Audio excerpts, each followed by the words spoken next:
Guys, this is Vinicio and the Realist, doing another episode of the podcast. Nocturnum's not joining us this week. He'll probably be back next week. As we've said before, we are all lame adults with jobs and whatnot, so we can't always be on. But first thing, I do want to remind everybody that we are still doing our Deadpool giveaway, and the winners will be announced at the end of next week's podcast, which will be our finale of the Deadpool discussion series. You can win one of two Deadpool iPad cases. You can go to our Twitter page at storymode_live to check out. We have a photograph of them, the cases, and the dimensions and all that stuff there. If you want to check it out. If you don't have an iPad that it fits, it's a pretty cool case. You can display it or throw it in the trash, whatever you would like to do with it. Right. You can eat off of it. You can whoop your kids with it.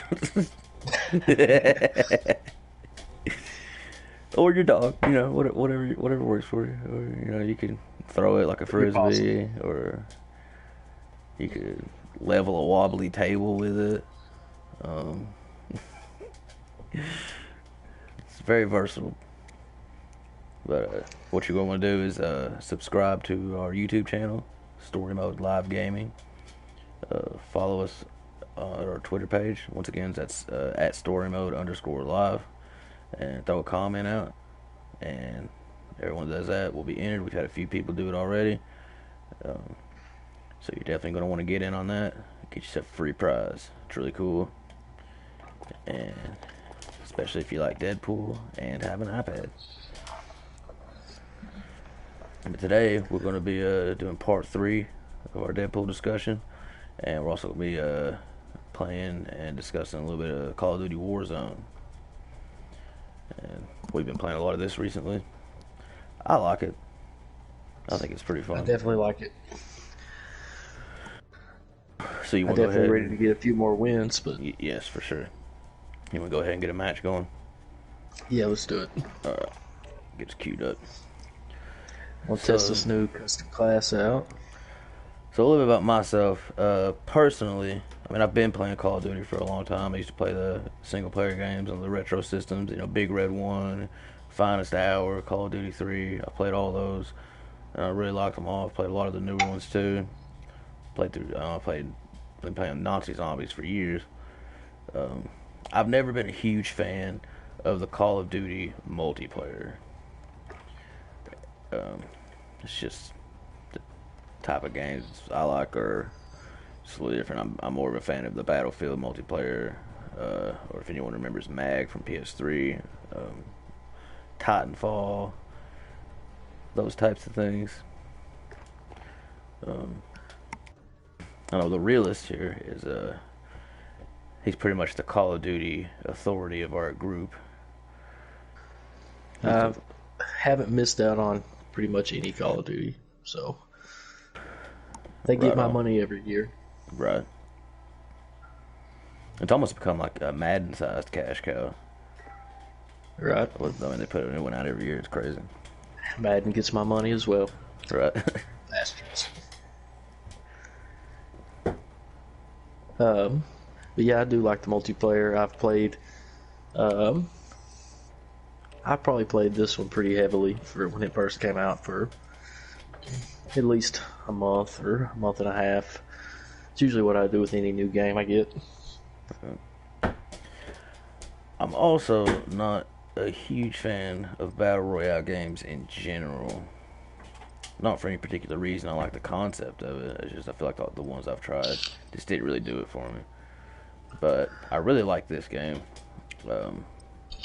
It alternates back and forth between like slow paced and fast paced, and you really got to work together with your team tactically if you want to try to get a win or place top 10 or something like that. It's not your typical just run and gun type of game. I will say, which is the only I played the Blackout for Black Ops 4. I hated it. I played lots of Fortnite. That's the only other really battle royales I played. I played a shit ton of Fortnite though. And one thing I'll definitely say is it is way harder to win on this. Yeah, I think the main thing is that everyone is more durable on the Warzone than they would be in the multiplayer. I heard Loki and one of our crew members, Darkness, they were talking earlier about one of the magnums, and Loki was like, "Hey man, that gun's pretty badass. It only takes like 3 shots to kill him." Right. So get ready to go up against some bullet sponges. Get ready to be a bullet sponge yourself. As long as you stay stocked up on armor plates. Yes. Where do you want to go? Just wanna take my lead. Alright. And then you lead the discussion here. That'll work. We're gonna dive right into the stadium. See if we can get some action early on. The loot's always nice there. That is usually the hotbed of activity too, because there's loot crates all around the stadium. So a lot of people try to jump in there, get loot real quick, and jump out. So if you can grab some good guns early on there, you can get a couple good kills, or you could get amazing legendary weapons and get your shit rocked. That is highly accurate. Also, the whole armor plate thing. I love the armor plates. I think that's cool as hell. Like, you have your health bar, and then you also have. You can wear up to 3 armor plates at one, and then you can carry 5 more. I got a guy over here. All right, I'm running back towards you. Got him down. Eliminated. Baller. And on this game, as with most games that I play, oh damn, I was about to gloat and talk some shit too. There's a guy there. I pinged him. The ping system is really cool too. I like. And the gulag. There's a lot of stuff about this I really like. Yeah, we'll explain the gulag when we get to it. I'm sure we will. I'm in it right now. It's one-on-one. It gives you a chance to come back into the game 1 time per game if you get killed. Oh, he's got a shotgun. I won my gulag, and I'm diving back onto the realist location. Alright, there's definitely still lots of loot to be had here. Yes. I could definitely go for some armor plates. I got a recon drone, an LMG, a green scar. I hate this gun. Yeah, I don't really. I'd rather have this M13 for sure. That's another one. Gas mask. Nice. Gas mask is definitely useful towards the end of the game. If you got the gas mask, it's basically got its own health bar. So when you get engulfed in the gas, you won't take any damage until your gas mask depletes. Yeah, I think it gives you right around 15 seconds or so, which can really help when you're getting overrun by the gas. I also got your favorite while you was dead, Subo. What is it? The dry heat P90. Yeah, I do like that one. It's not. I like my custom one better, but the dry heat is pretty cool. Custom loadouts are key to this game. You see, you set your loadouts. For us. Yeah, at least for us. I mean, you can't beat having the exact weapon you want. Yeah, with your tacticals and your lethals and your perks and stuff. And it's also the only way to get perks in this game. So yes. So you just set your loadout up outside of the game, and then when you're in the game, you collect cash from these loot boxes. And when you get $8,500 cash as a team, you can consolidate your cash together and go to one of the buy stations, which are these little shopping carts on the map, and you can purchase a loadout drop, and then you just throw like a little smoke nade out, and it drops it's like a care package, and you get your custom loadout. And on mine, I got an M4 with a bunch of attachments. I got 60 round magazines on it, and then I have a P90 as my secondary because I have the overkill perk on it, and it has 50 round magazines, and I love it a lot.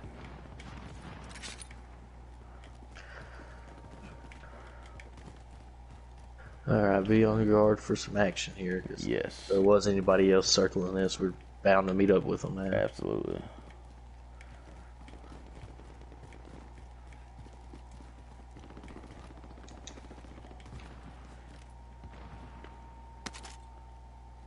Yeah, as I was saying, the armor plates, if you look down on your health bar, you also have 3 little bars, which is your armor plates. You can wear 3 at a time, but you can carry up to 5 in your reserve, so it really can turn the tide of battle. If you're getting shot at and you duck behind a wall and you pop some armor Oh, plates here in. comes a vehicle. So, also just picked up a He got bounty out. contract. Oh, here he is. I usually don't even go for those, but I like having them on the map so that way, because when you pick up a bounty contract, hold on, let me kill these. Let's kill these guys first. Molotov. That's a terrible Molotov. He dipped.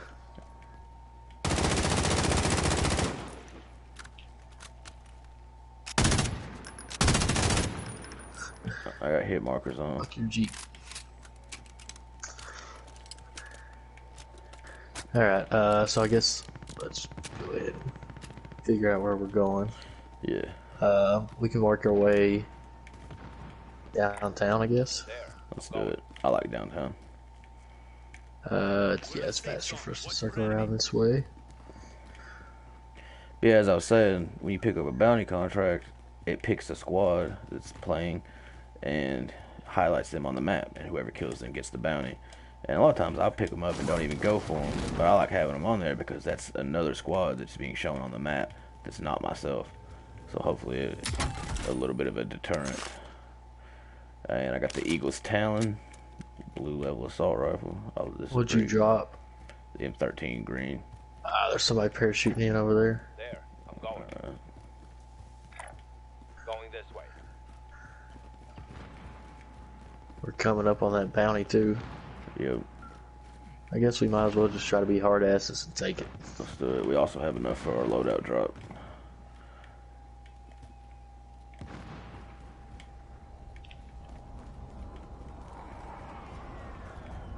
Watch the bounty will expire as soon as we get in that circle. Right. We're getting close. Got a stun nade. Dead silence field upgrade. So my footsteps are not making noise. Yeah, where y'all at?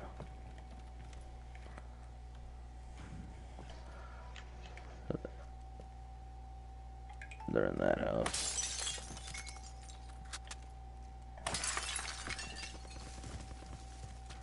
I'm gonna shoot that window out when we roll in and throw a stun nade in. Oh!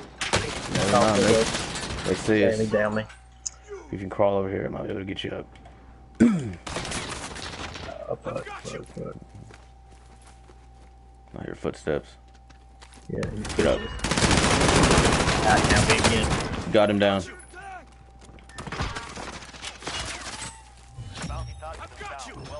Hell yeah. Shit. Someone else is here because they just eliminated that dude.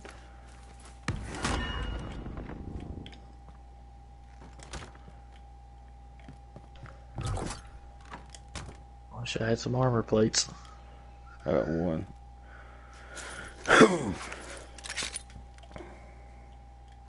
Ah, shit.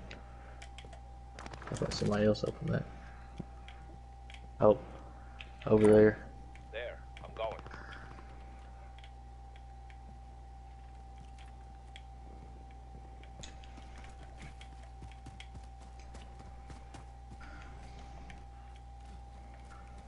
Be advised, there's an Damn it, now we're being tracked. Alright, let's dip. I'm about to go for this four-wheeler. Let's do it. Now, the vehicles are a good source of transportation, but The four-wheeler's the worst. yeah, you have no protection on the obvious reasons. four-wheeler. But you are also marked on the map while you're in a vehicle. Alright, haul ass. Let's see, right now we're being tracked, so we're already marked. We're super easy to pick off of this four-wheeler for obvious reasons. Yes, the armored trucks are pretty cool, except that the passengers have to get in the back. I like the Jeeps and the tactical buggies the best, probably. They're dropping a loadout drop over there. I'm gonna mark a buy station. There's one here. We don't have to go for shit right now or whatever, but Well, yeah, I'm definitely down to go get my loadout. You also I'll buy some armor plates. Buy the loadout truck. well, you get the thing. loadout drop and I'll get the armor plates. That way we don't have to trade I money. don't have it. Oh, I thought I was looking at it backwards. I thought you was the one that had the money. Alright.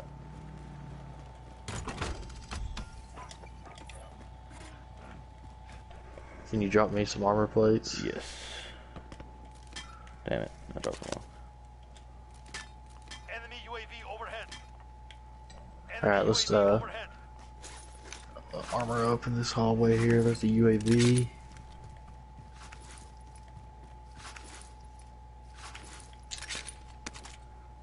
Enemy personal radar overhead. Fuck it. Let's do it. Loadout drop. Friendly drop back on the way. I will drive. Ah, damn it, that's not Enemy what I meant to UAV do. overhead. We'll go on the roof or dip out. I'm cool with going on the roof just Let's do it. for the sake of reevaluating our lives here. Right. So one thing that's going around on the internet is that there was a lot of people, because this game does enable crossplay, so you can play against people on Xbox, PS4, or PC, no matter what system you're using.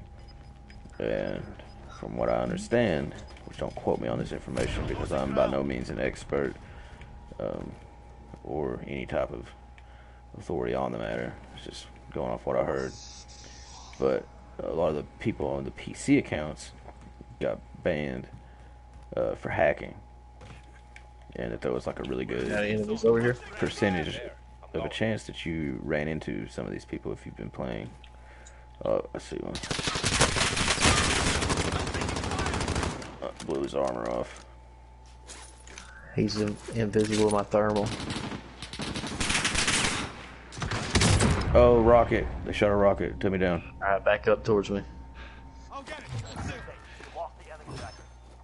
Enemy precision airstrike. Get down. Oh shit. Bro, go, go, go, go, go. Jump off the roof.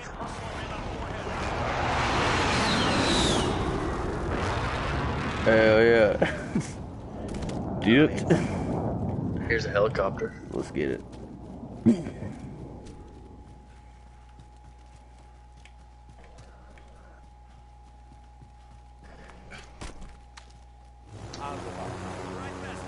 I got some C4 on it, you never know.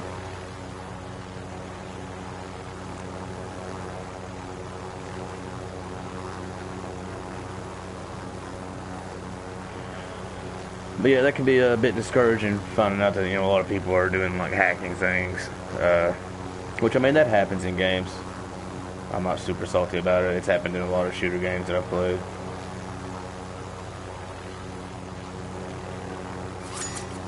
Oop. Oh, there's somebody on that roof I'm trying to land on. Dude, they shot me out of the chopper.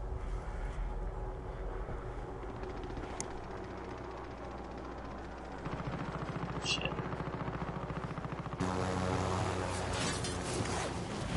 But yeah, all in all, it is a fun game, and it is an enjoyable game, even if you're not super into Call of Duty or Battle Royales. Royales? Is it Battle Royale? Yeah. Okay. Oh, dude. I don't know why I was struggling with that. I got sniped. Yeah, you got you. Alright, guys. now I'm in the gulag.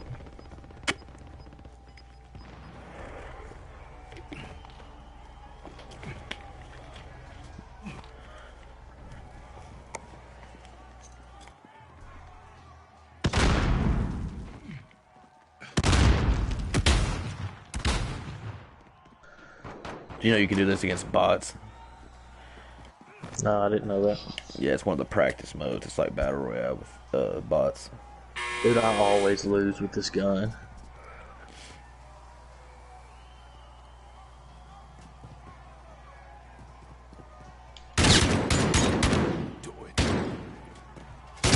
Oh, Damn it.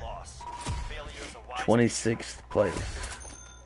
Pretty shitty start. Yeah, up to date, we've been playing this for probably a week or two. Realist Knock Tournament, D-Wolf got a team win. I got a solo win. and that's all the wins of everyone that we know. So your actions definitely have consequences in this game. That's for sure.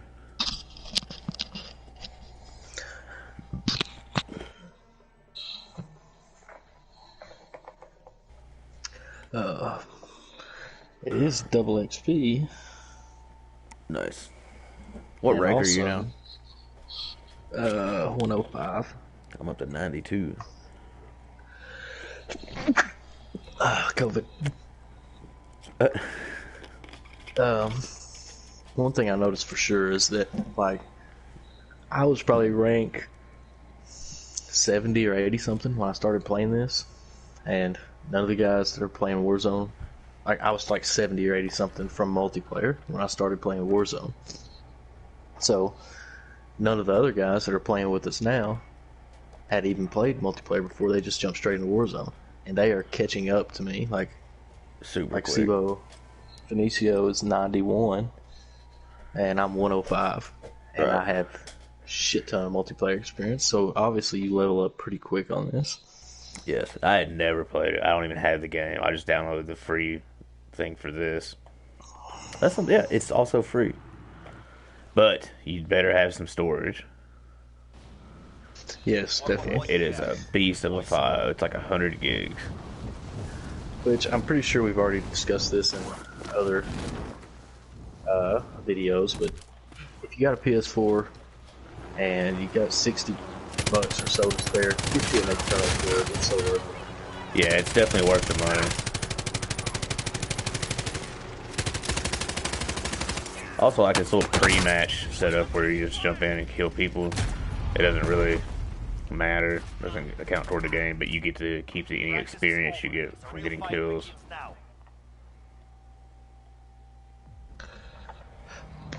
But yeah, an external hard drive, man, you gotta get one.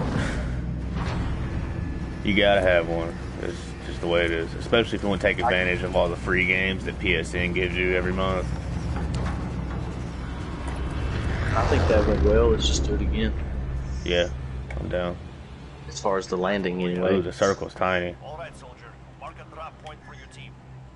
Ooh, Be advised, plane is taking a weird proceed to the safe angle, zone. too. Yeah.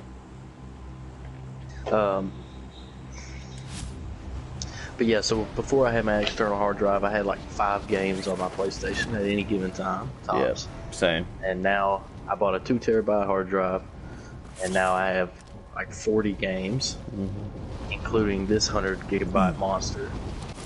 And I've still got like 800 gigs left between my PlayStation storage and my external storage. I have a 1 terabyte hard drive, and I have about 20 games. And before I got it, I was about the same. I could fit about 4 or 5 on my 500 gig system, and now I'm up to I'm about. getting shot from the air, dude. That's lame.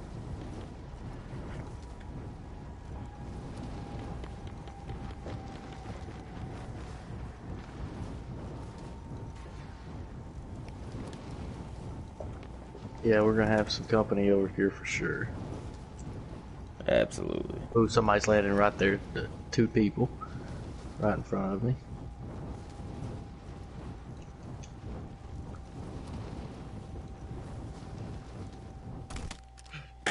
Eliminate all targets in the AO. I'm getting shot at from over here. Oh I shit! fucking died.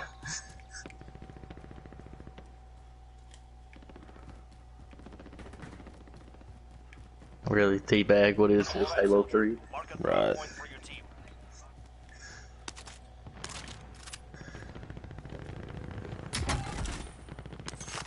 Your teammate has entered the gulag. Surviving earns them redeployment.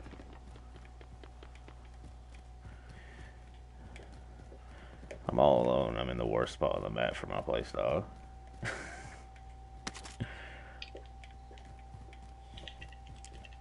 Your teammate I has lost failed. Gulag, They're dude. returning Damn. base. I'll see if I get some money. If you get $4,500, you can buy your teammates back too. So that's cool. Moving.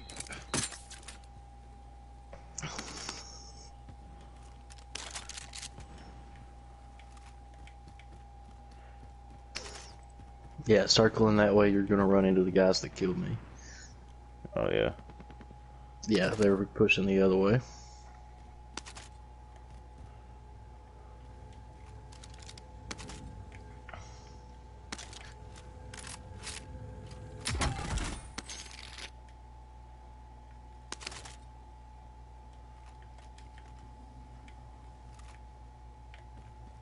Put that armor in.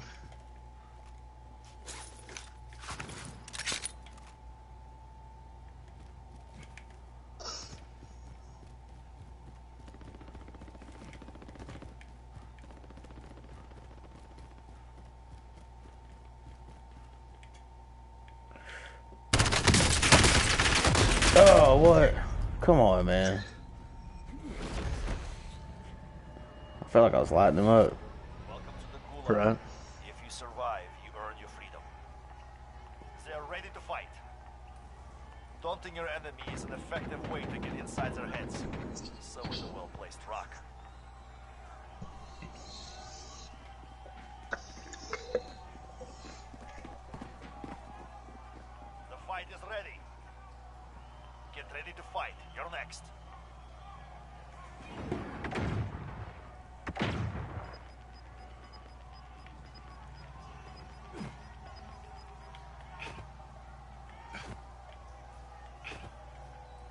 Win this fight and you return to the front line. Alright. If you lose, you're done.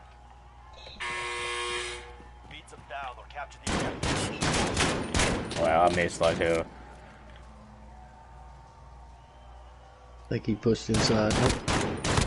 Got him that Listen to time. me.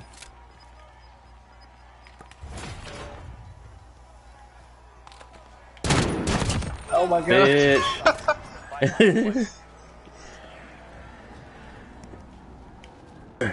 That was crazy. How did he not kill you whenever you walked around that I corner? know, dude. Like, just the way he looked, I don't know, just kind of threw me off. Like it was like he wasn't there. I missed him, and I was like, oh shit, that was him.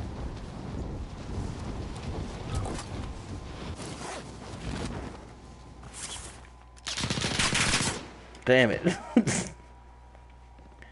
Give me that.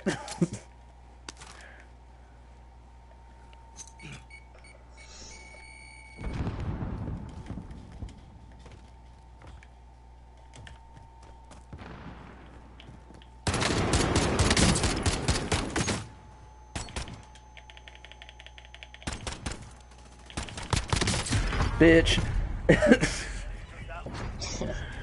You really saved that one. Yeah, we did. Still pistoled his ass. So, yeah, what's up? Nah, go ahead. I was just gonna move on into our discussion. Alright. So, for anyone who's been watching these at all, or if you just read the title and you clicked on this one, we have been doing a multi-part Deadpool discussion. We've been talking about specifically the 1997 to 2002 run of Deadpool. It's a really cool comic run, and it was written by Joe Kelly. And Joe Kelly actually has a little, I went over this in the first part of the videos, but he has a little interesting story about how he became a writer. See, like, Marvel Comics, I don't know if they still do this or if they stopped doing it, but I know at least at one point in the 90s they had this program where they would go to these different, like, art schools and graphic design and literature college campuses and stuff. And they would hold these contests, and you would write stories, and if you won the contest, then you got a job working at Marvel Comics. And Joe Kelly is one of the people that won one of those contests. And he won the contest, and they immediately brought him in, had him start writing Deadpool. And Deadpool had never had his own run before. He had a mini-series. He'd had two 4-issue mini-series, one of which I have all 4 of. And they're very prestigious comics for sure. They're difficult to find for under $30, and if you want the number one, you're probably gonna drop 100 or two on it. Maybe like 80 if you get lucky. So this guy won a contest, Yeah. And, a writing contest, you said, yes. or writing and drawing. He's a writer. He won a writing contest. I wonder, did they publish his work, his contest entry? I don't know. I'm actually not I'd like to see that piece if it Right. won a contest. Yeah, for somebody's like, hey, we'll pay you to write Deadpool comics. He's a big part of shaping Deadpool. Because as I said, he had never had his own comic. He'd never had an ongoing series before. He would just pop up in like X-Force comics, and he had his miniseries. But Joe Kelly also, since like that really put him on the map with his career. He is also he was on the creative team that came up with the Ben 10 cartoons. I've not really watched a lot of that. That was a little after my time. But I know that it's pretty popular, and I know of it, but I don't think it is. same. I know it's like a superhero type of thing, and it's like this kid, and he's got this watch, and it lets him transform into different like races of aliens or something. Like it's really weird. But I mean, I'm definitely into. Let's land on that red house. I'm terrible at marking it, but Alright. it's like right there. Yeah, pretty close. And he is also the co-creator of the Darksiders video game franchise. So starting out writing Deadpool really helped him out. And after We got he, enemies. I don't see anyone. Yep. Oh, that's you. Yeah, there's no loot boxes up here. There's one. Got a break action shotgun. And a dead silence field upgrade. I like those.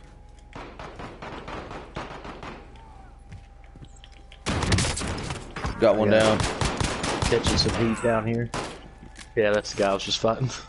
Came behind him and shot him in the back with a shotgun. C4. I love this stuff. Enemy team is hunting you. Stay alert. Uh-oh. Great. We're being hunted.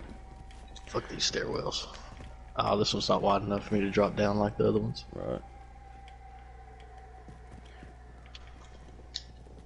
But yeah, so this guy Joe Kelly started writing Deadpool comics, and he did really well. And after like the first 30 issues, they were like, "Hey, we want to promote you to writing X-Men comics." And writing the X-Men comics, the Uncanny X-Men storyline in the late 90s, that was like the number one thing you could be doing for Marvel at the time. Because that There's was enemies over here. I'm pushing them. all right. All I got Behind us. Setting charge.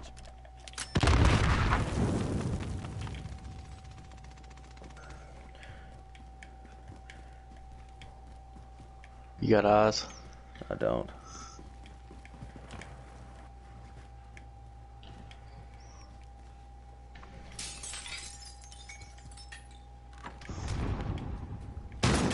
Oh shit, he's right there to the left. Oh, Team behind white. Damn it. Those two I'm just trying to squads. get some action, dude. Yeah, dude. It's pretty fun. All Dude, I had was a that- pistol. I've got 2 pistol kills this game. I'm doing terrible tonight, kind of. But yeah, dude, I would imagine that writing the X-Men, especially with the popularity of it in the 90s, Yeah. the cartoon Yeah, series and see and all that, and see that the Uncanny X-Men, that was essentially the book. That in the 1991 just X-Men, they ran those side by side, and those were the inspiration, for the animated series, like for the costumes and stuff that they wore, because all the X-Men have had several different costumes throughout the different decades they've been around. But when they did the show, they went with that because those were like considered the more modern, the X-Men is like super 90s just in general. Right.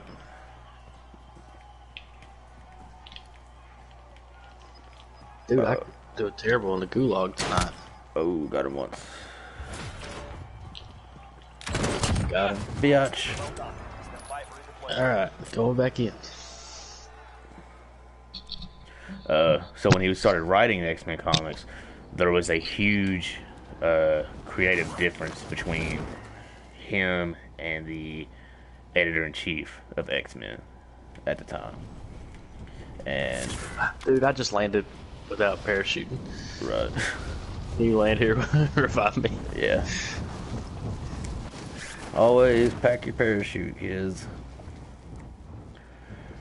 But and I can understand both sides of that because, you know, if I'm Joe Kelly, you know, it's like, hey, you know, you hired me to come in here and write these X-Men comics, you know, I feel like you should just let me write them. But then on the other hand, I see the editor's point because it's like, hey, this is the most successful franchise we got going on. I don't want you coming in here. Oh, no. Oh my god. Dude, I was reviving you. Welcome to the shit show. but there was a big creative difference there, and Joe Kelly ended up quitting. He quit Marvel Comics and he got a job offer from DC Comics, and as far as I know, he's been there ever since. Really? Yes.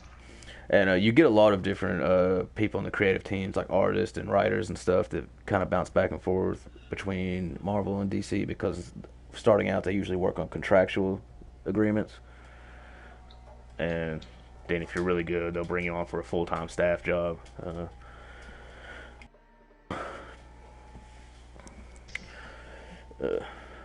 But he's a pretty good writer, and he's the one that wrote this Deadpool series that we've been talking about for the past few weeks.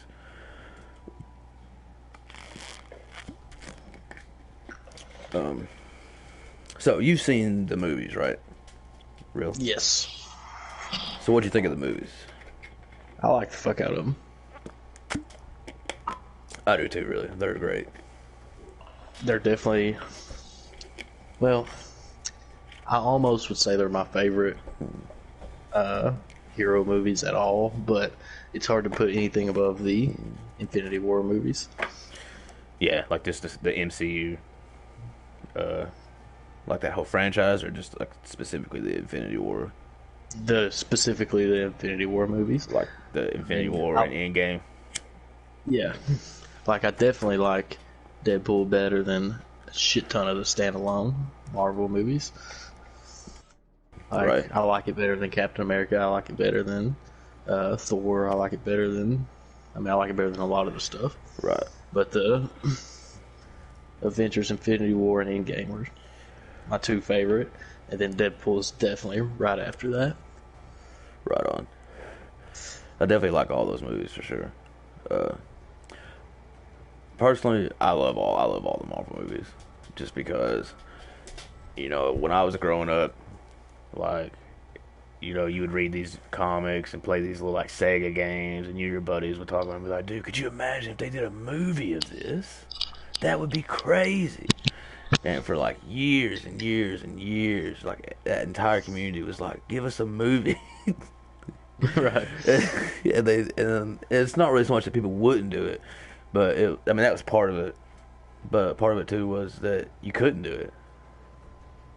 Could you imagine an Iron Man movie in 1975?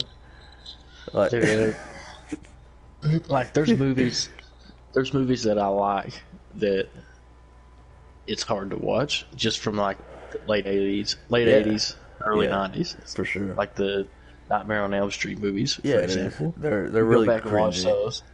Yeah, dude, you're like, those movies were the shit. And you go back and watch them and you're like, what the fuck, This dude? is lame as hell.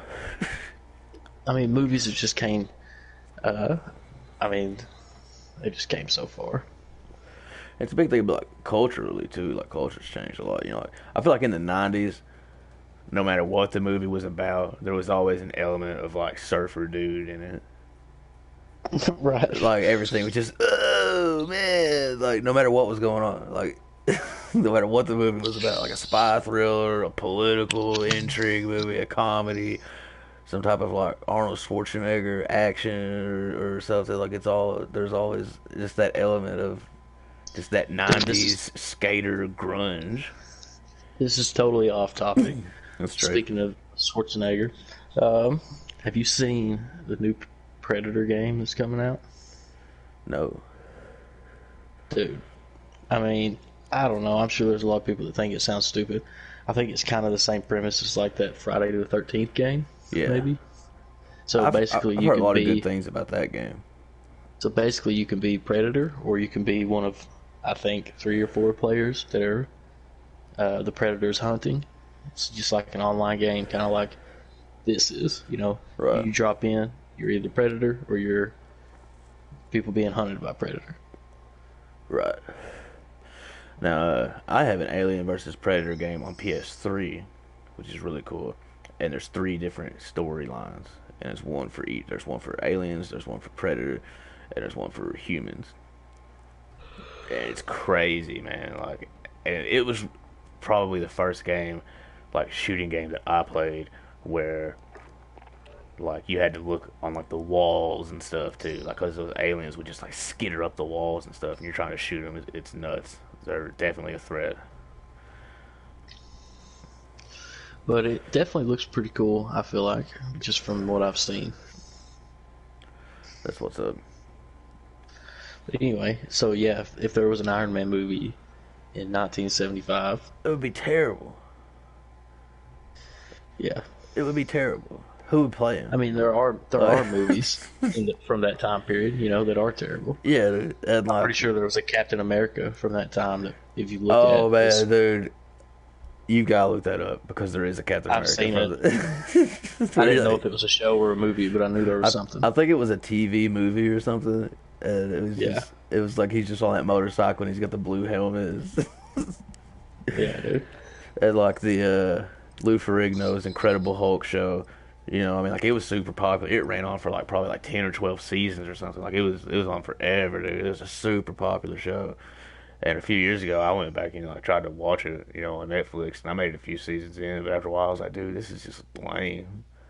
Like, Yeah, I could never watch anything like that. it was terrible. Like, I mean, there were some cool things about it that I liked, but all in all, But man, yeah, dude, so pretty much, like, there's movies that are good from, I mean, pretty much anything pre-1980. This might be an extremely unpopular opinion, but I don't really give a shit. right?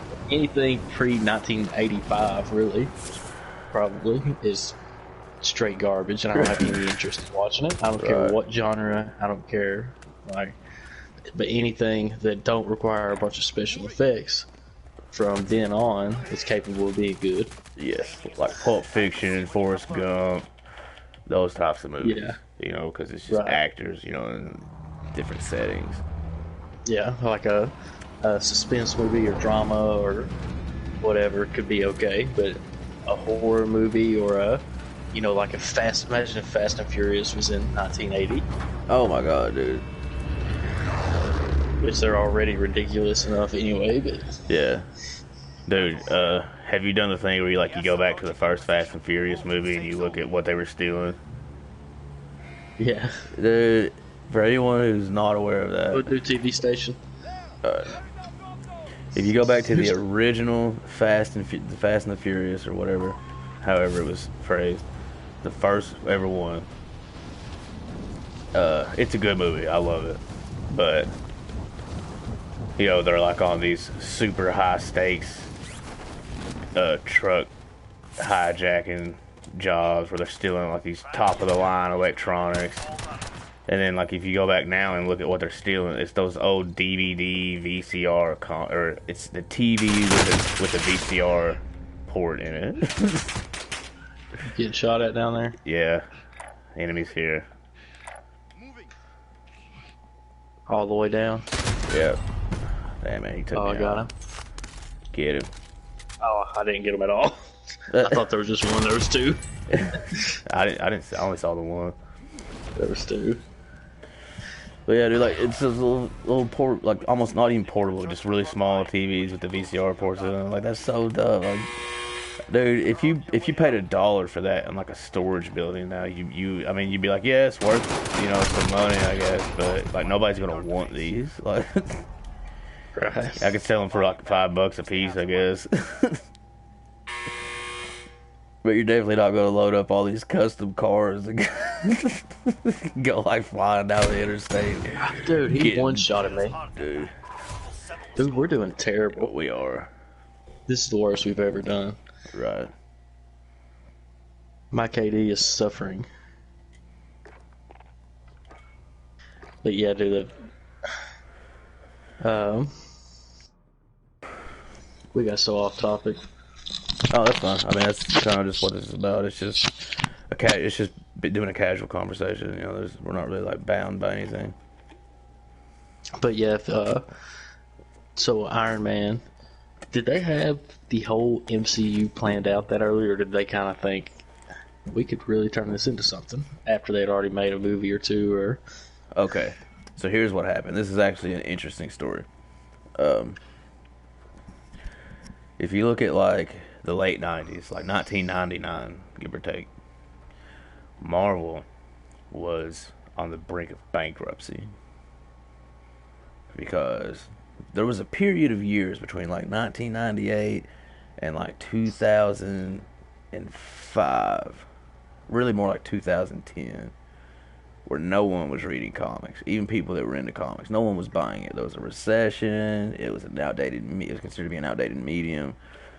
People weren't really buying into it. And then the movies brought a lot of people back. It brought new people in, and you know, it's a thriving industry now, once again. But in like 1999 or so, they were on the brink of bankruptcy. So what Marvel did was they held what was essentially a yard sale for the movie rights to their characters. And this is funny because they sold Spider-Man to Sony, and it was funny because they offered Sony a deal for every character. They were like, we'll give you the movie rights to every Marvel character, the entirety of the Marvel universe. And it was like considerably pretty cheap. It was like a few $1,000,000. And so the Sony representative goes back to like their headquarters or whatever, and like the CEO of Sony is like on record is quoted saying, no one gives a shit about any Marvel characters. Go back and make them an offer for just Spider-Man. right, And like that's hilarious now, because it's a cash cow, man. Like they make all kinds of money. They're putting out 3-4 movies a year. dude. And I don't know if I'm in the minority here in saying that I liked, I mean, probably not rewatch them now. I wouldn't like them as much, but when the first Spider-Man, Tobey Maguire Spider-Man came out, dude, I was fucking hype as hell about that shit. Which I was also like 10, so Right. Oh, when they first made that first Spider-Man movie, dude, I was giddy. Because Spider-Man is my favorite character not just in comic, in the history of all fiction. Spider-Man is the end-all, be-all of badass dude to me. I love Spider-Man. And when they first did that movie, dude, I was so amped. Like, now when you go back and watch them, there's some of them I really like, but it's like, I like it, but it's a bad movie. Like, right.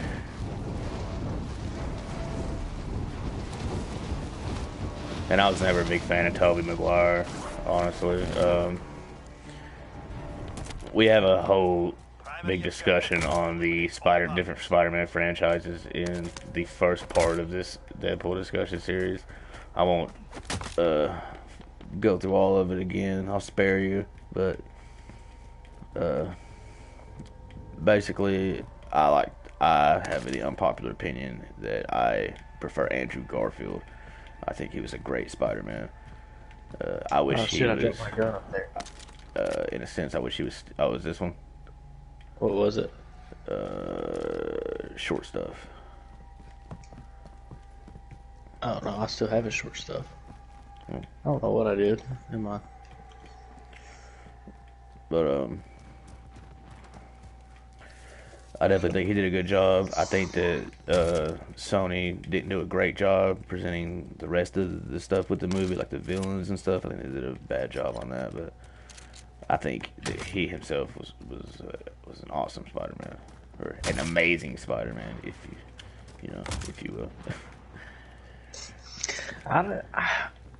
I definitely think that I don't really agree with. I mean, I don't think there's anything wrong with him as Spider-Man, but He might be my least favorite Spider-Man. Really? But mainly just because the Tobey Maguire Spider-Man is like nostalgic, almost, Yeah. and then the new Spider-Man, what's his name? Tom Holland.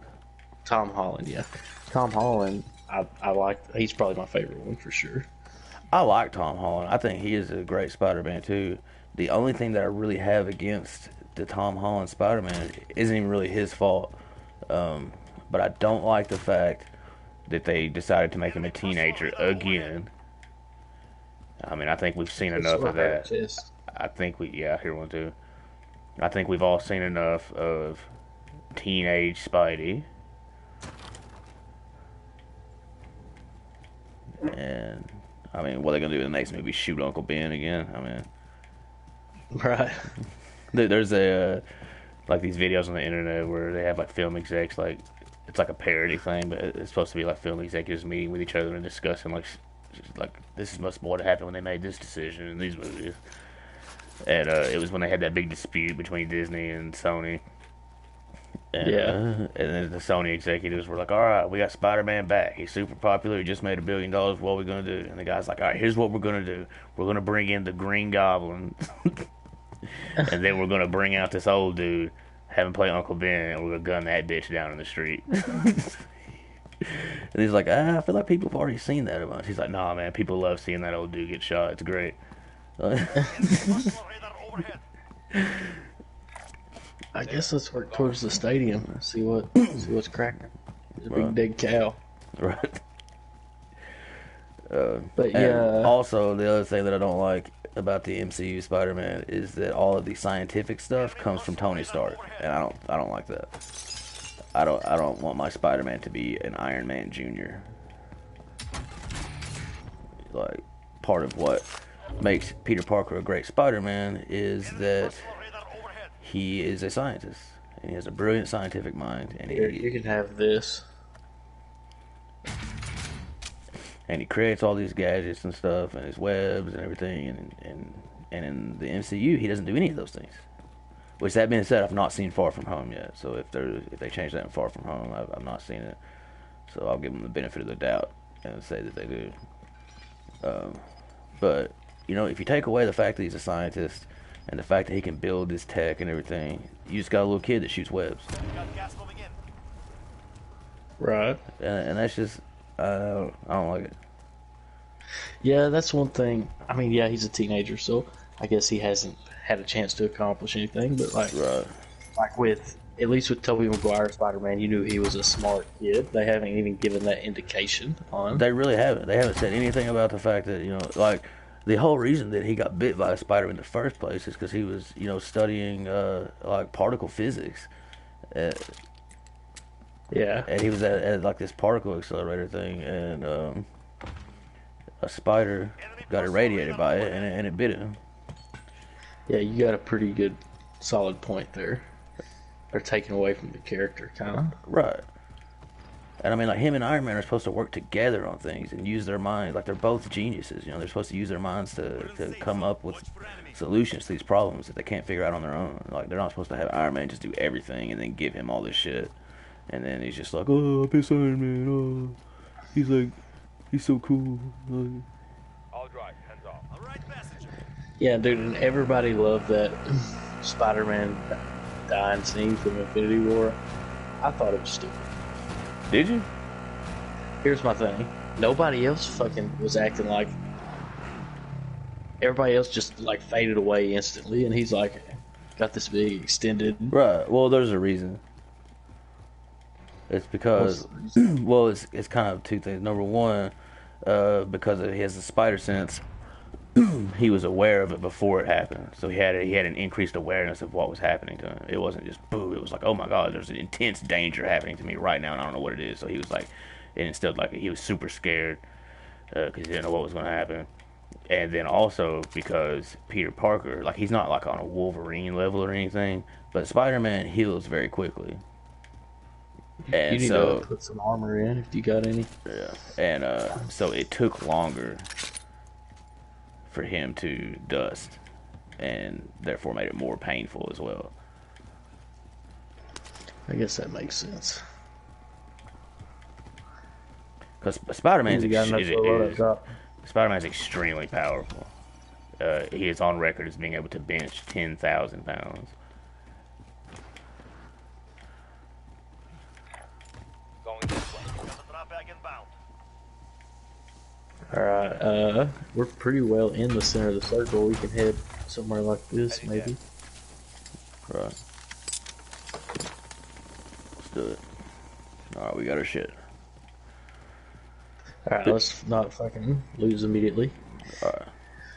But like I said, if Tom Holland continues to be Spider-Man, I'm cool with it. I think he does do a good job. I think he's a great actor. That death scene was improvised. It wasn't even scripted, by the way. Right, I knew that, which almost kind of made it lamer for me. Really? Yeah. Like, dude, just stick to the script. Who you trying to impress?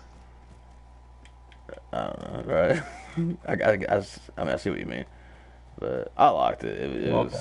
I thought there's a heartbeat sensor. I don't see anyone there. It's on it.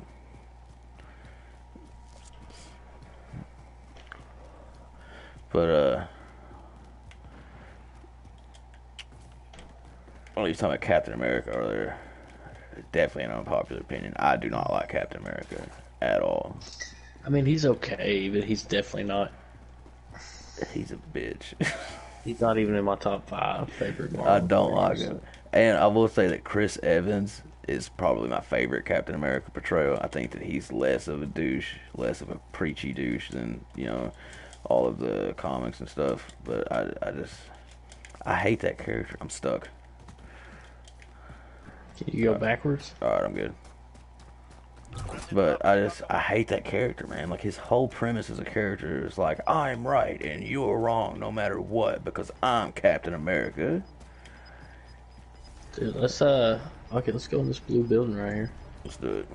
Gas is closing in. Relocating the safe zone. Oh, there's the enemies close. Hold on.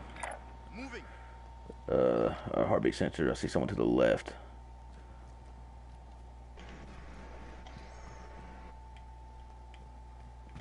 Well, they ain't up here. Alright. I'm gonna I'll drop throw a some. prox line down here. Alright, go ahead. And then we'll throw one on the second level. La-di-da. Alright. And I'm gonna put some. Ooh, then we don't have a back window to worry about. I like this better than our other ones. Yeah. I'm gonna put some C4 here. Setting charge. And also Let's just chill, dude. let's do have some deployable cover too. Here's where we fuck up here. We watch the windows. There's no point in even watching the windows. Yeah, I don't watch them. No one can- But, well, I know me and everyone else does. We watch the windows, people run by, we engage them, and then hey everyone, we're here. Yeah. So let's just chill. And we'll talk and watch the stairs. I'm definitely down. But yeah, like I said, I'm just not a fan of the character. Me and our friend Moorcat actually have this running joke about like we call it Captain America's real superpower. And we say that Captain America's real superpower is that no matter what he does, everyone is within the immediate proximity of him.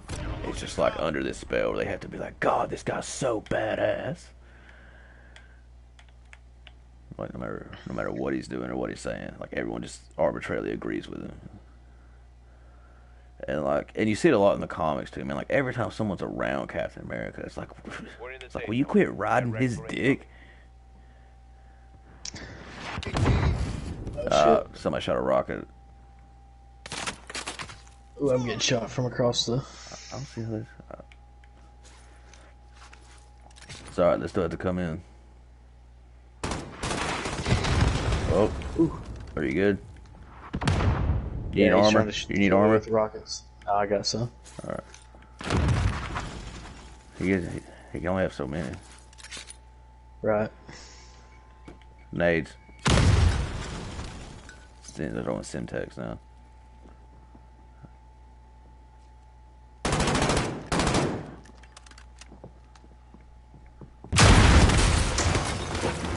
They're here.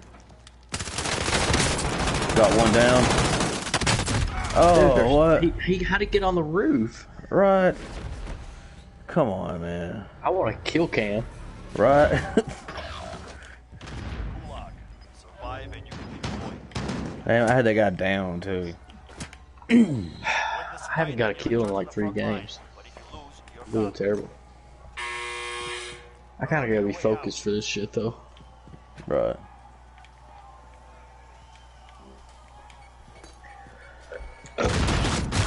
Oh man. Return to base.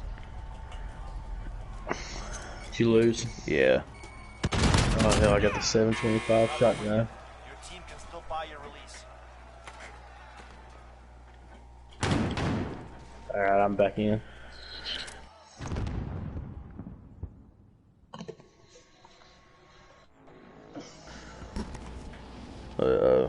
Something funny about yeah, for sure. Something funny about the Deadpool movie, the first one. Me and Nocturnal talked about this a little bit last week. Do you remember Ajax? Yeah, I actually watched the podcast and heard this part. How his name's actually Francis. Francis. Yeah. And like in that whole movie, he's just going around killing all those people. It's like, I'm where's just gonna try to kill Francis? some people and get some money here. There's 3 people over here. Let's do it. Yeah. Ajax is a big part of the storyline we're going over today.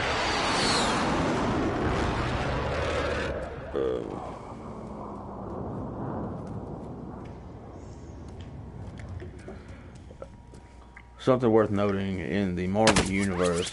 Oh, good shot. Run.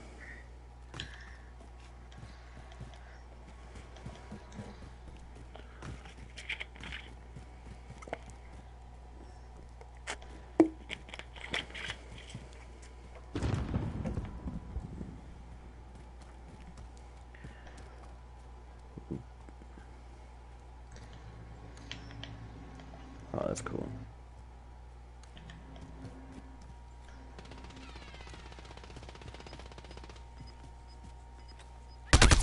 I'm trying to use my heartbeat sensor. I hate that toggle back and forth. You can switch it back. Can you? Yeah. How do you do that? Go Controls. to, I guess, push options, controller. Yeah, BR button layout. Where's bumper ping? That's where what we're using now. You can switch it to, let's see, default.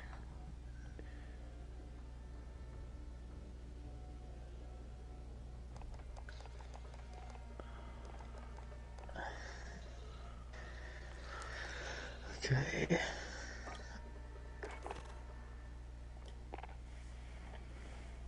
Yeah, fuck yeah. But as I was saying, in the Marvel Universe, death is like a person, kind of like supernatural. Right. But it's in Marvel, it's a woman,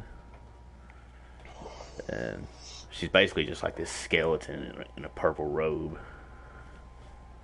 But it's a woman. And in the comics, Thanos is in love with Lady Death. And which is why he does this whole Infinity Gauntlet thing. I'm glad they didn't do that in the movie. I actually was never a fan of Thanos in the comics. I think he was a dumb fuckboy, but in the movies, I think he's really cool. Yeah. They definitely improved him. But he's like super in love with Lady Death. She don't want shit to do with him. because she is in love with Deadpool. And it's always like, you know, when you die, we'll be together. But Deadpool can't die.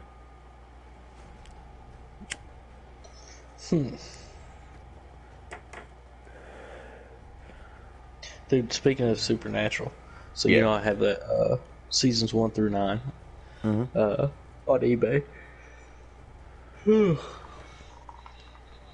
So I have the auction with the starting bid of $9.99. I feel like that's a pretty good deal for seasons 1 through 9.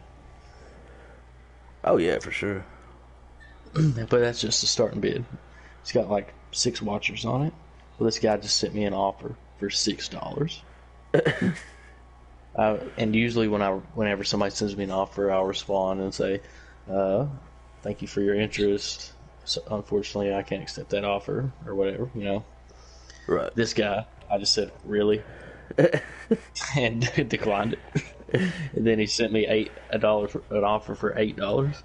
And I said, no thanks. I got disconnected. Alright, here we go.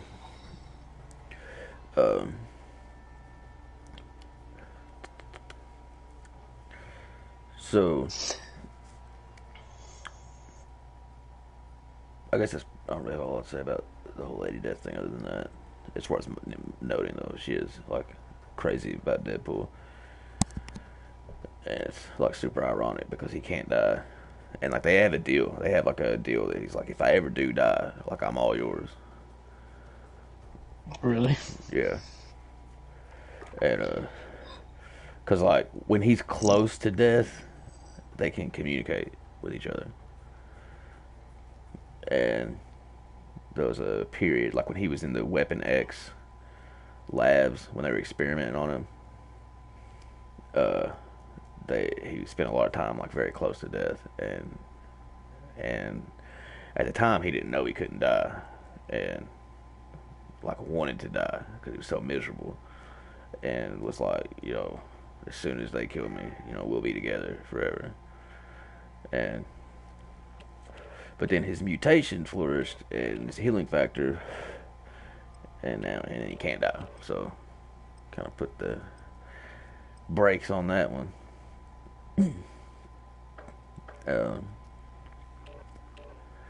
So the first movie pretty much nailed it with the whole Weapon X lab thing. He starts out as a mercenary, and he gets cancer, and like he has like brain, lung, lymph node cancer, and pancreatic cancer, and colon cancer. Yeah. And so he's dying. And then they take him to that place, and they're like, we'll give you powers and all this, and we'll help you. And then he finds out it's a big scam, and they're just experimenting on people. And they experiment on him, and they burn him up, and his face is all jacked up, and his whole body is just charred. But he can't be killed. That's pretty much exactly how it went down in the comics. The only difference really is that in the comics, Ajax is more of like the right-hand man of the Doctor, and the Doctor that experiments on him is named Dr. Kilbrew. Yeah. And they didn't put Dr. Kilbrew in the movie, which is whatever. I mean, it didn't really bug me. I'm not really one of those people. It's like, it's gotta be exactly like the comics. That's kind of aggravating. Because some stuff just doesn't transfer well from print page to screen. Right. It's just the way it is. I'd like to go back and rewatch those movies now, because I haven't seen the first one in several years now. They're pretty good, dude. I love them. And then they nailed it with the sequel. And I'd love to see a third one with Deadpool in the MCU, which they've already said they're going to do. You want to go military base? Wait. Yeah, let's do it. A little bit.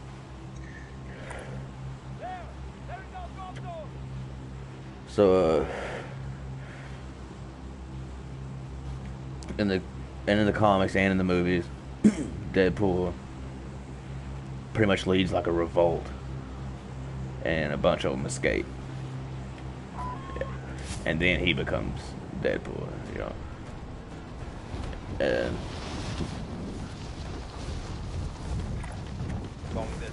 so as far as like origins and stuff, it's pretty much exactly the same.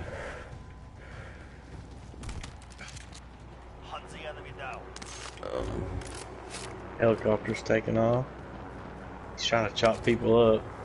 Oh, what a douche.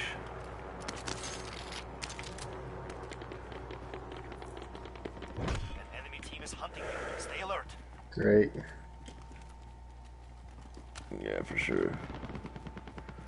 I got a green shotgun, break action, 2 rounds or 2 shells, and then I got a LMG green. I got a pump shotgun.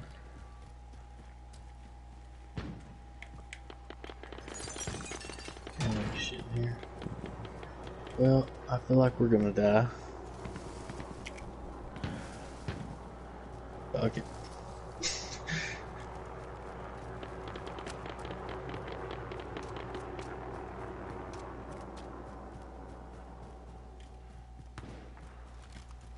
There's definitely people up ahead in there. They're in there.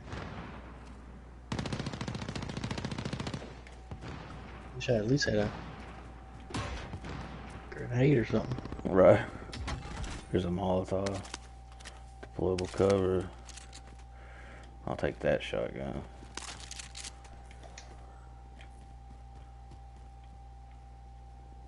Hear footsteps like here.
Somebody's about to get RPG'd. Got a claymore.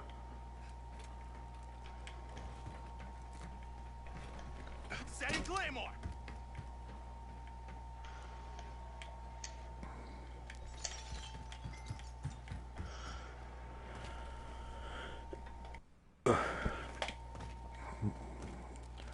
So, in the last couple of weeks, the couple story arcs we went over, basically, Which one do you want? I'll take the other one. Deadpool has been basically on a journey to. He's trying to be a hero, kind of like in the second movie where Yeah, I remember hearing y'all talk about that when I was listening. and you know, and it's hard because you know Deadpool he's not a good dude. He's pretty rough. And he had a lot of encounters with Daredevil and Typhoid Mary. And do you remember how you watched Daredevil show, right? Show? Yeah. No. You haven't watched the Daredevil show? Oh yeah. I was thinking. I thought you said Deadpool show. Oh no. But Typhoid Mary is in season 3 of that show. She's that chick with the split personalities. Yeah, I remember her. Yeah, she was in that story we went over last week as well. And basically he gets into all kinds of shit and fails miserably at a lot of things and falls short of being a hero a lot. He makes some bad decisions, kills some people, and you remember Blind Al, the roommate from the movie? Yeah. In the comics, like, she is the roommate, but there's also like an element of that she's his prisoner. Yeah. Yeah, I remember y'all talking about that Get too. through the safe zone.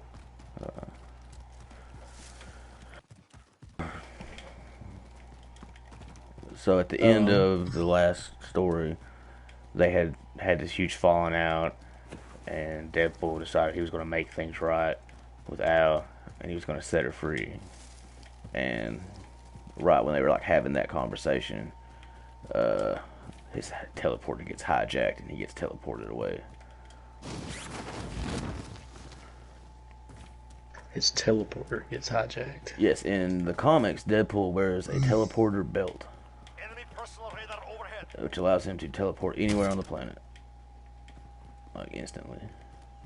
And that's why he's such a good mercenary. Well, that's not the only reason why, but it's a big part of it. He can just take off. Oh, you need me in Nicaragua? Boop, I'm there.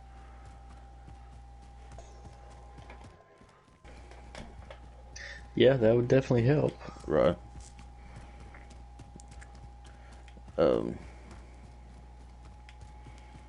And also, he gets. Did you see the part in the podcast where we talked about that company LL and L? I don't think I did see that. So there's this organization, and they're called LL and L. It's all names. It's like a law firm. It's like Loudman, Luckman, and Lake. And they're like this weird, like, sci-fi cult. Like, they're really out there. Like a... Imagine, like, that dude, Where's My Car? Like those Zoltan guys. Yeah. But if they had Zoltan. billions of dollars to work with. So their spacesuits wouldn't be bubble wrap. No. They do Did you wear... ever get some armor? Yeah. I got a piece left. There's some if you need Take it. that one. I got 2. Oops, somebody just parachuted in right here. Oh shit. You want to hold up Here on me. upstairs? With this taking one, he just parachuted in. Alright. It's just one guy. Where'd you go, Ho? So, but basically they hired Deadpool to do this.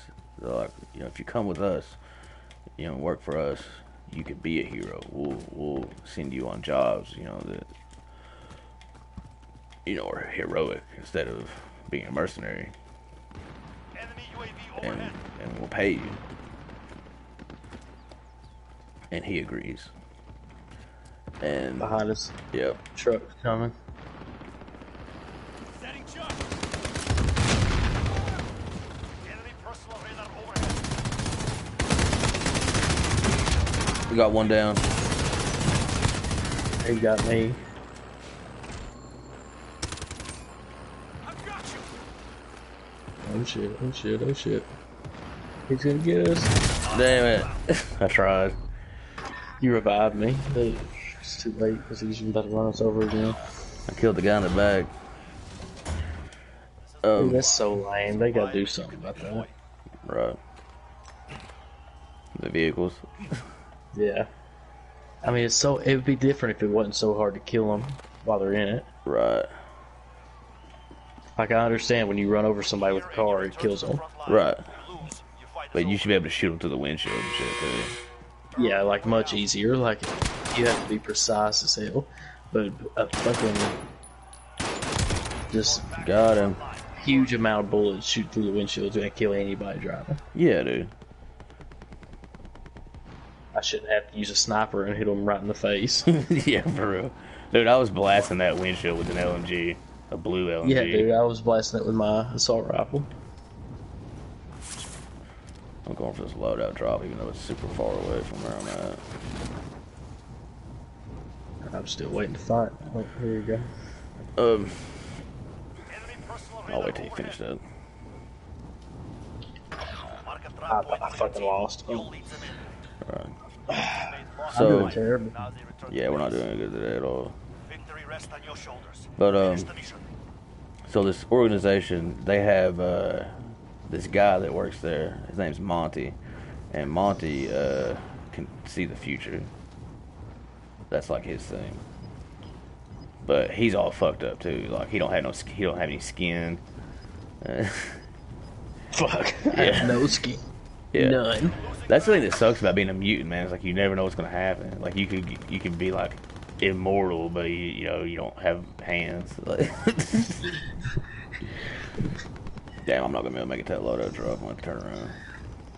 That gas is about to overtake it. But that's like that's something that's always funny about like the X-Men. I have super strength. I have super strength, and I'm immortal, but my dick is in my armpit. Right. There was a thing on Tumblr talking about the third X-Men movie where they come up with that cure.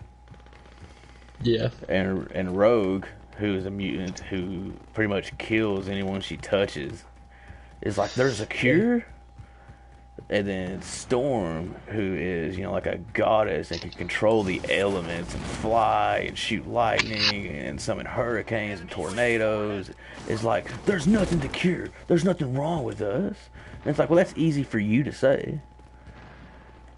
Right. You know, and then somebody was making fun of it, and they said, and instead of Rogue and Storm, they changed it to they changed Rogue to Johnny Chainsaw Hands.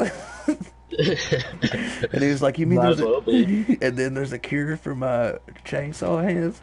And then it was like, "There's nothing to cure," says Frankie Five Dicks.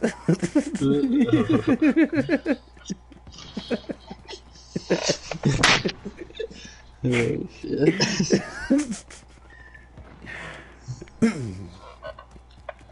But yeah, so this guy Monty, like he's like a cripple too. Like he can't even like walk around. He's so jacked up. There's no one in that chopper. Is it falling? Yep. They bailed. Dove out of it. Oh, I see him. Try to get some cash and get you back up. Alright, I'm gonna have to take a leak real quick. Alright. I'll be right back. Alright.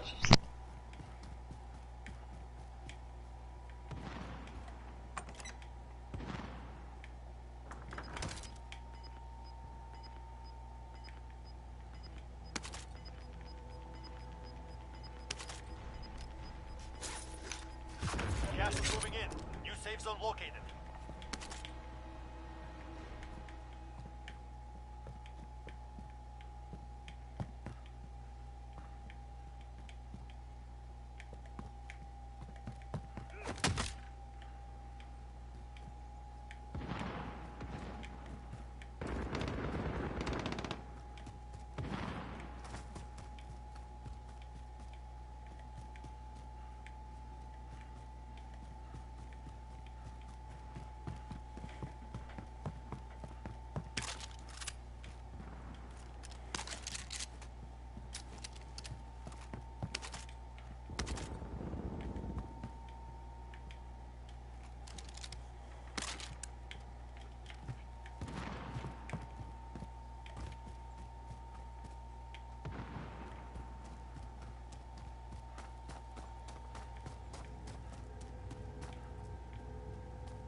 Alright, I'm back. Gas is inbound. Alright.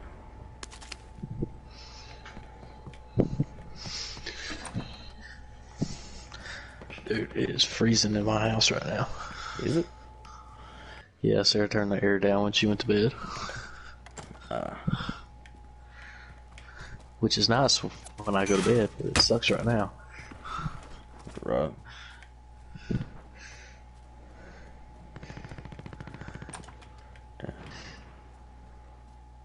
Someone shooting at me for sure.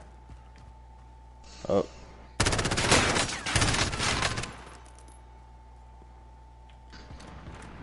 Throwing knife. Take this.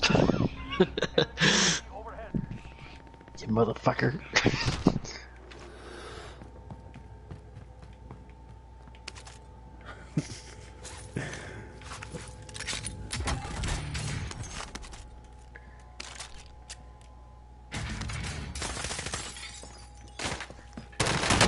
Bitch.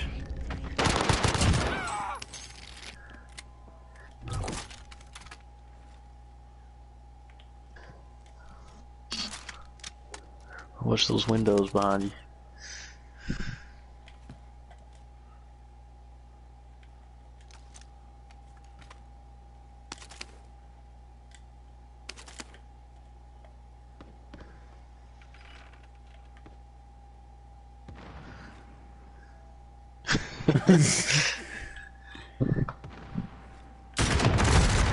Dude, Oh, what? Come on, man.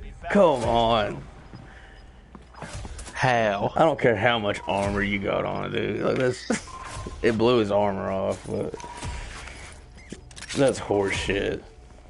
If you have full armor and you get hit dead in the dick with a rocket, you should be dead. Alright, I gotta take a break. I'm doing terrible. I've been drinking beer too, though, so. So, kind of the gist of what I was going over is that this guy Monty, with no skin but can see the future, he works for LL&L, and he has Does he have these. any skin in his future? No, no, he doesn't. All right, go ahead.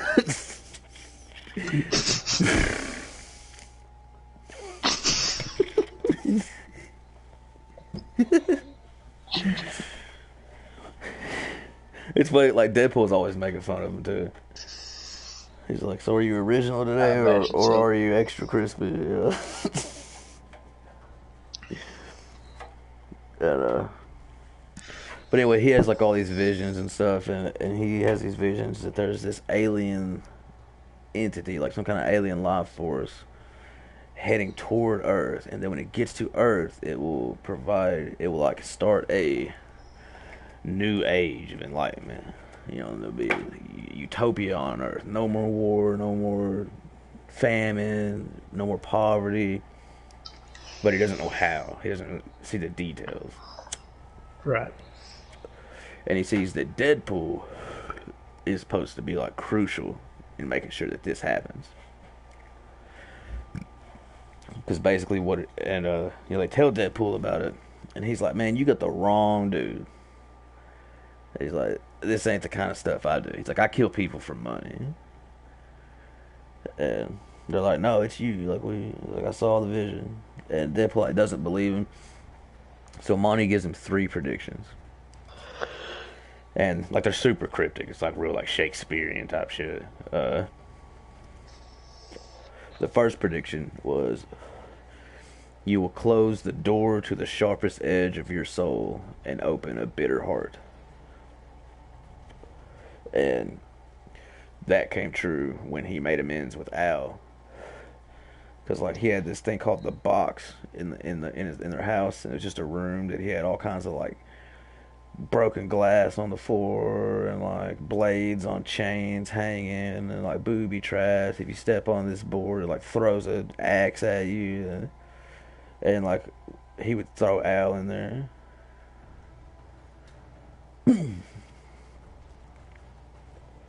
And when he was like trying to like make amends with her, he like boarded it up. So he closed the door to the sharpest edge of his soul, and then like they came to terms with each other, and he set her free, but she decided, but like I said, like in the middle of that, his teleporter got hijacked, and he disappeared. The second prediction was the kiss of death will mean a lease on life to a walking ghost. And the third prediction is, in the coldest circle of hell, the devil will teach you mercy.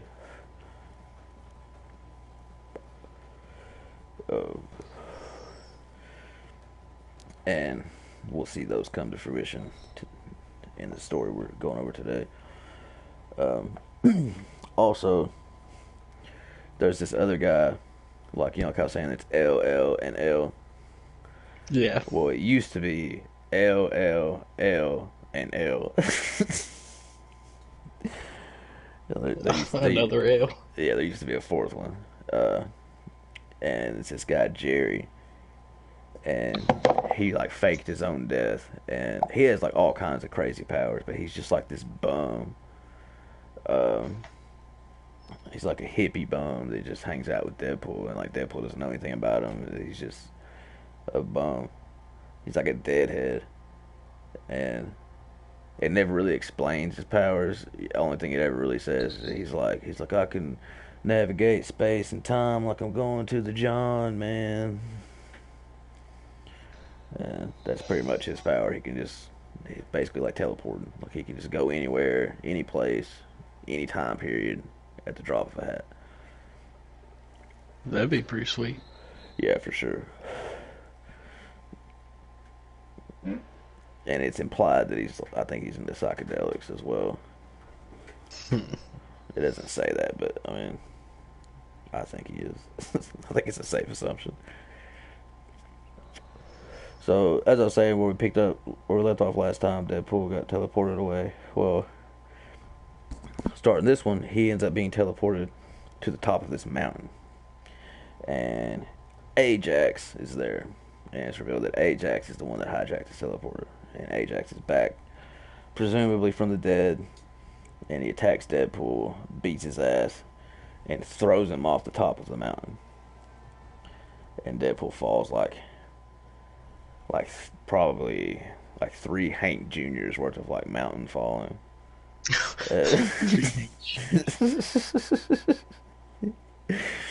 Uh, uh, he snaps his neck. Because that's the thing about Deadpool. He's not like super tough. Like if you hit him in the arm with a bat or something, it's going to break it. You know, like it would anyone else. Yeah, like it's normal. He gets normal injuries, but he just recovers. Yeah.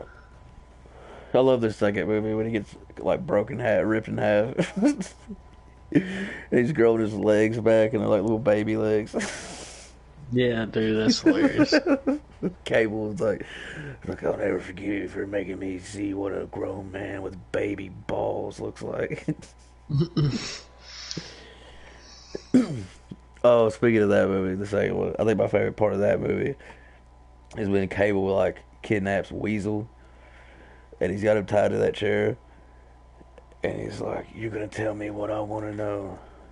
And he's like, "And we're gonna go through my list," and he's like, "The first thing that's gonna happen is I'm gonna bend something that was not meant to bend."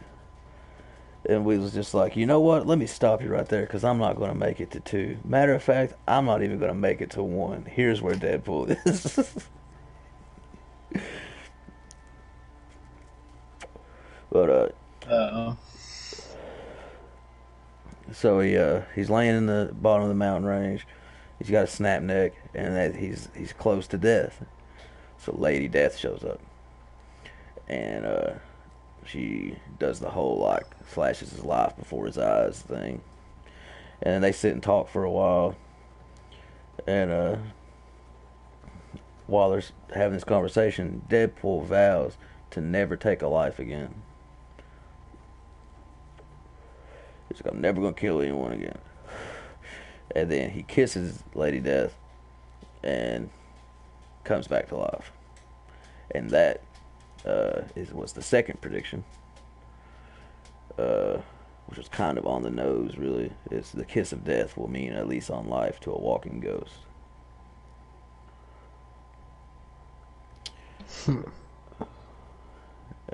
So now he sees that this guy's predictions are starting to come true.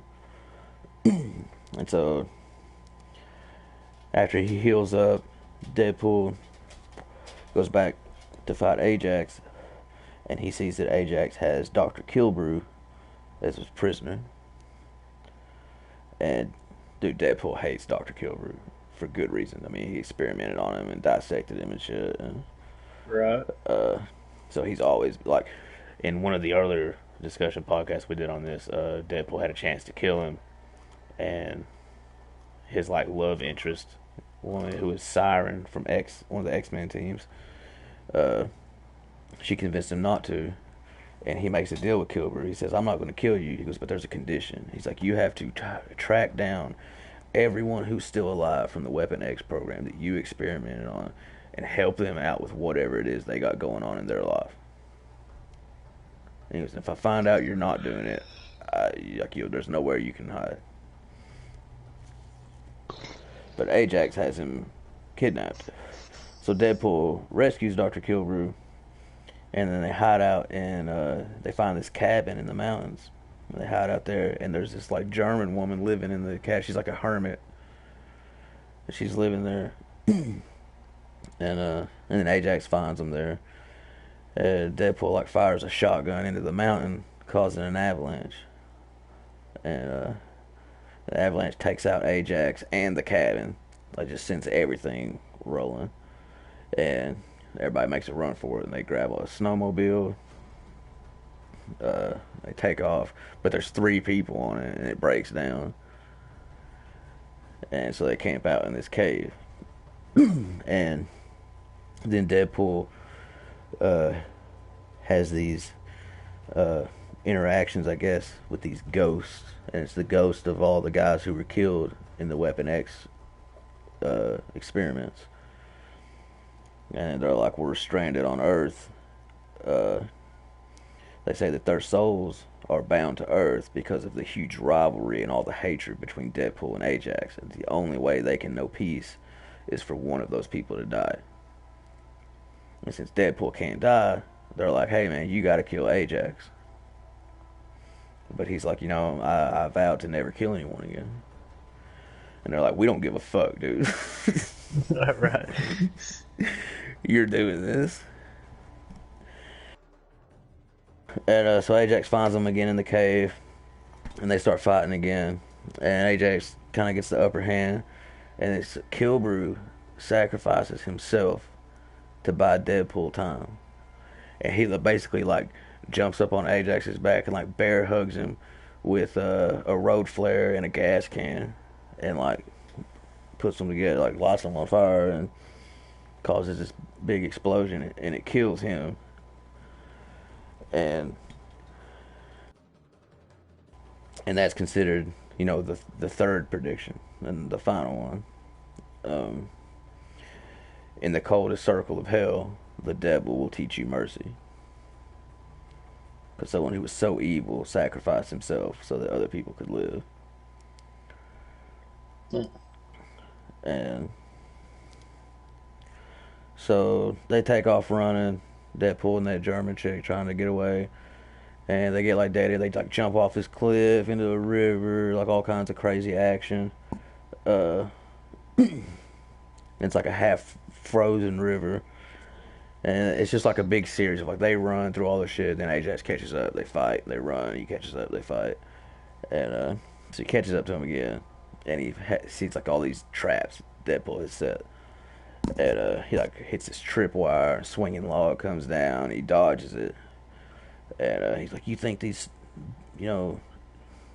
rookie traps are going to do anything to me? And there's like a tiger trap. And he's like, obviously I see that. So he jumps over the tiger trap. And Deadpool's like, yeah, I figured you'd see that. Which is why I covered this patch of ice with all these leaves. And so like he jumps over the tiger trap and like lands on the ice and just gets like slides into the river. And like when he does that,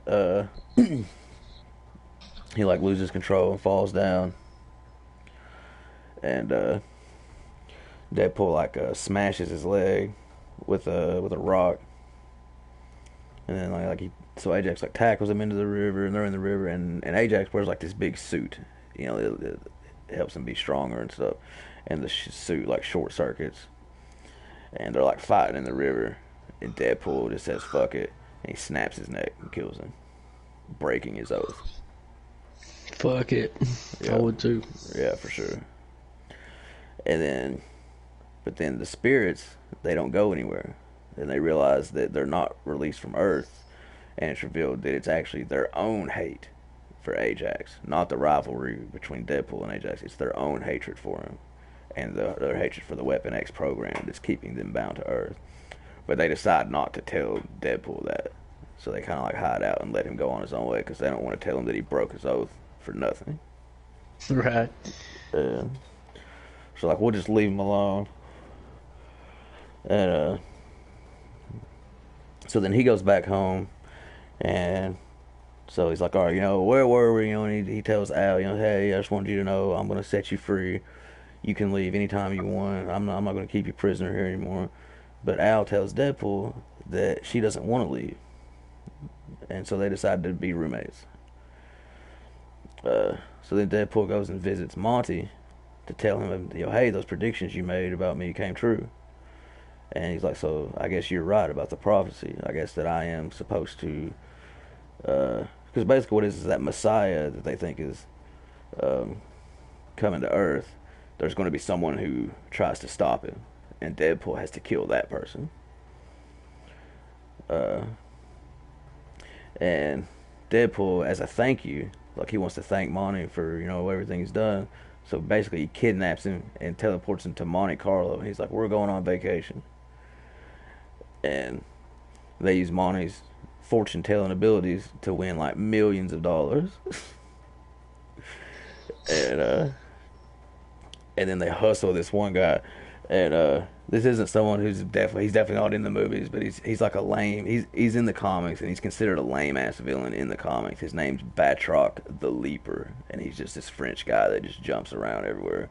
And like every time they come up with like a new superhero, like that's always one of like the first people they fight. Like all the real heroes are just like, it's just Batroc the Leaper. So Deadpool like hustles them out of like millions of dollars, and so then they like go to like their high roller suite, and they're just like partying like crazy, in this casino. And Batroc storms in and attacks them, and he throws Monty out the window, and they're like way up in the air, and this is like a crippled dude with no skin. And he just chucks him out the window, and he lands in a pool, and Monty has like this big epiphany because he's like, I can always see the future. He's like, I could see probabilities. There's only a 6% chance that I would live through that, and here I am. So the future's not written in stone. And so then his revenge, Deadpool throws Batroc out the window, but he doesn't throw him into a pool. He just throws him like onto the concrete, and it breaks both of his legs. He's like, but this isn't even revenge. I threw him into a pool. And he's like, yeah, but he's a cripple. You're not. Like, you're a leaper. Leap.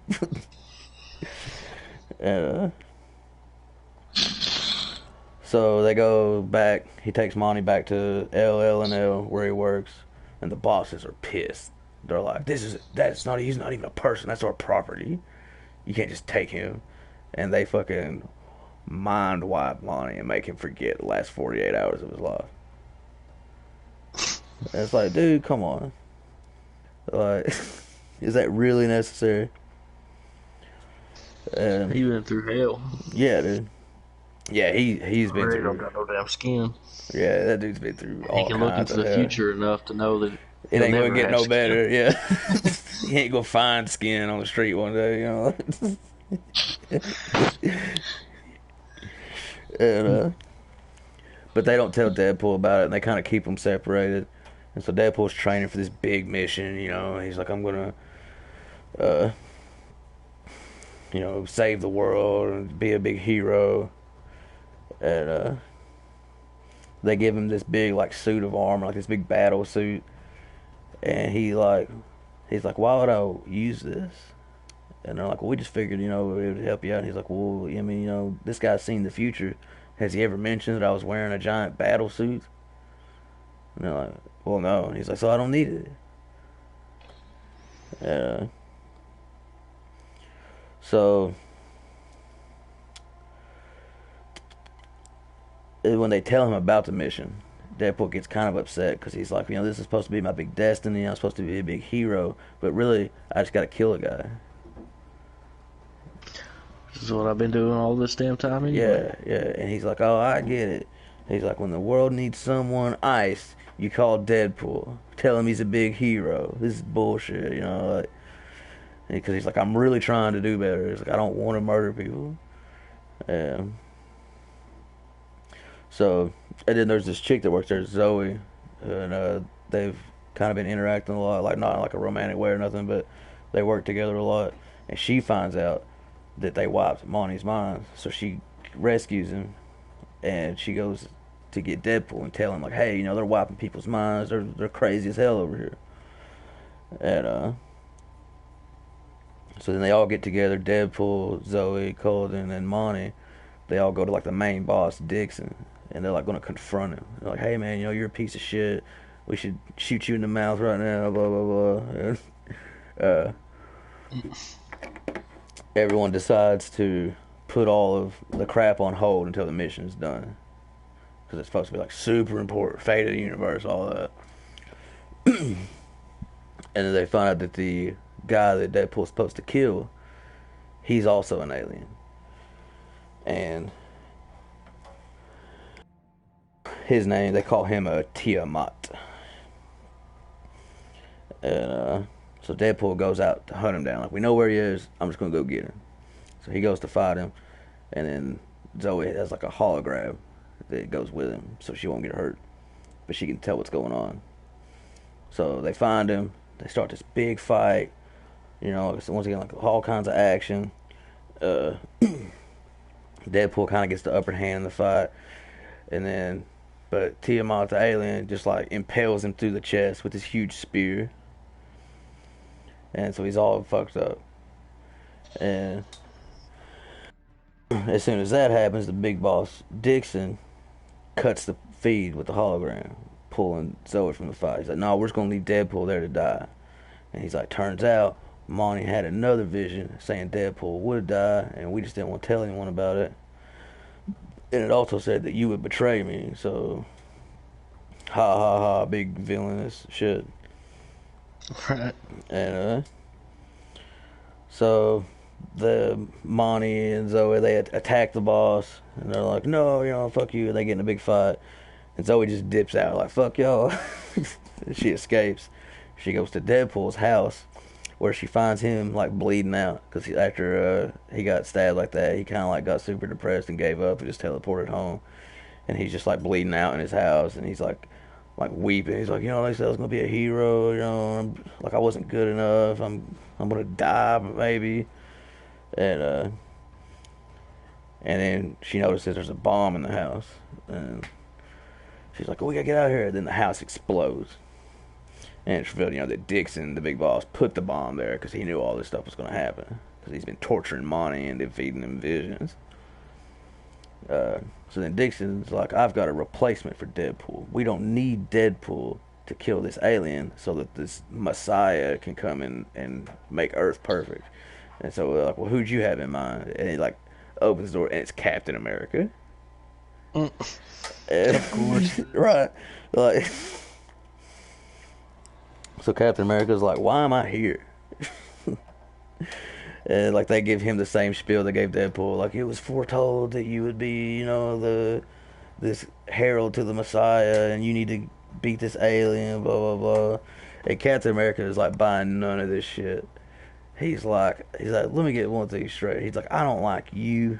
I don't like your tone. I don't like the way you act. I don't like the way you treat people." And he's like, "But this is too important to not look into. So I'm gonna hang around for a minute. We're gonna find out what's going on."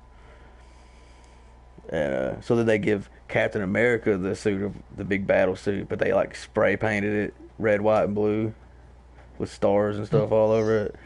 And he's like, "So I gotta wear this?" They're like, "Yeah, it was in the vision." And he was like, "Well, if it was in the vision and you knew all this time that I was gonna be here, why is the paint still wet?" Mm. Right.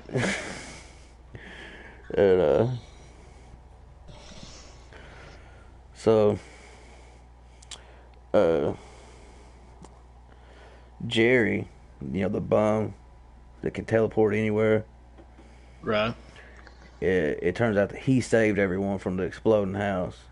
Swooped in, grabbed them, dipped out. But Deadpool's missing, and they don't know what happened to Deadpool. And we kind of talked about this in one of the earlier podcasts. See, in the Marvel universe, they have like their own little weird like laws of physics that don't. I mean, I'm not gonna say they don't exist in our universe, but we don't know because we can't do any of this stuff. But in the Marvel universe, if you like, when it comes to teleportation, if you try to use two modes of instant teleportation on the same subject at the same time, it just shoots them somewhere random in time. Damn. And so they find out that's what happened to Deadpool, because as Jerry was teleporting everyone out, Deadpool also tried to teleport, and it shot him back in time like a year. And hold on. So Sorry, I'm falling asleep. I've been up since like 5:30 this morning. right, it's all good. We're about done. Sorry, I haven't been super interactive here. I'm just trying to make it through at this point. Sleepy. I'm so sleepy. I'm so sleepy. He's so sleepy. So sleepy. Okay, and like like the alien, the that's supposed to kill the Messiah or whatever. Yeah. It's kind of like shows things in his point of view, and like someone and like from his people also saw the future, and they call instead of calling that thing the Messiah, they call it the Destroyer, and it's his destiny to be this big hero and kill the Destroyer. So you got one civilization that thinks it's a Messiah and one that thinks it's a world destroyer. And Got some issues here. right, not very consistent. And so he has like this council of people that he answers to, and they're like, "You got to kill this Deadpool guy that's in the way, and kill the destroyer." And he's been training like his whole life. He's like a super badass fighter, and so I keep trailing off, but yeah, like I was saying, it's conflicting points of view. So Jerry and Al realize that Deadpool must be in the past, so they go back and they find him, and then they convince him that he needs to come back with them and finish this fight. Yeah. So while they're on the way, Captain America's fighting this alien, and he gets knocked out. And when he gets knocked out, Deadpool swoops in and saves him, and then he starts fighting. And so then this Messiah / destroyer alien being shows up in the atmosphere, and it's so ridiculous. It's like this huge like wad, like this huge ball of like tentacles and eyeballs and shit. Like remember Shield Gorath from Skyrim? Yeah. It's like that. So it's like, yeah, I'm definitely leaning towards Destroyer on this one. Yeah, for sure. But Tiamat, the alien, is so focused on killing Deadpool, and the council's like, you gotta leave him alone, man. Time mess with him. That time's up. It's crunch time. You need to kill this lasagna ball in this guy. And Yeah, for sure. so, but he's not listening. So they communicate with Deadpool instead, and they're trying to explain to him why this thing's not the Messiah. And they're like, look, here's what's going on with this thing. This like it offers peace and all this stuff. And every civilization that comes into contact, yes, there is no war, there is no poverty, there's no famine, and all these things. But the reason is because it takes away their free will, and it converts everyone into like a hive mind. It like takes over everyone's soul. And then Screw that. yeah, it's all like, yeah, there's no war and stuff, but there's no art, there's no love, there's no nothing. There's just everyone linked together, just walking around. And so they give Deadpool that alien's armor, and like it's up to you now. You have to choose the fate of the world. Because at first he's like, well, what's so bad about that? He's like, maybe free will is overrated. If it means there's not going to be any war, and the only downside is we're all watching the same channels, like, maybe we should try it out. And so they give him the stuff, and they're like, well, it's up to you. You're the only one that has the ability to do this. And so he decides that he's not going to be the one responsible for mankind losing all the free will. So he kills the Destroyer. Basically, he has like this helmet that prevents it from messing with his head, and he like throws this big spear through it and kills it. And then it's like this huge explosion, and everybody's like, what happened? And Jerry, Al, and Deadpool are all missing. Captain America's there, but he don't remember shit, really. And so they treat him for his injuries and stuff. And that big boss, Dixon, has a nervous breakdown and is committed. And Zoe is promoted to the boss, and she lets Monty go.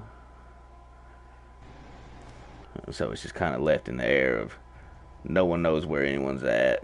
but everything seems to be relatively happy ending.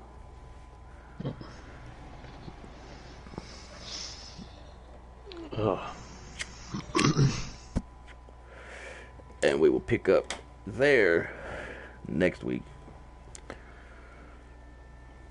for the conclusion. Definitely, everybody that sees this, get on and follow us on Twitter, subscribe to our YouTube channel, comment for a chance to win the Deadpool iPad case. There's actually 2 of them, so you got 2 chances. Sorry that I've been so quiet. I'm fighting sleep like hell. But we do got lots of cool stuff coming. Actually, we still got our co-op story modes that we're working on. We'll be editing and releasing those videos. I've also ordered a few more games that I didn't have in my collection. I've got Tenchu Stealth Assassins on the way. Nice. For PlayStation. I've got Crash Test Dummies for Super Nintendo. And I've got Tekken 3 for PlayStation 1. So we definitely got lots of stuff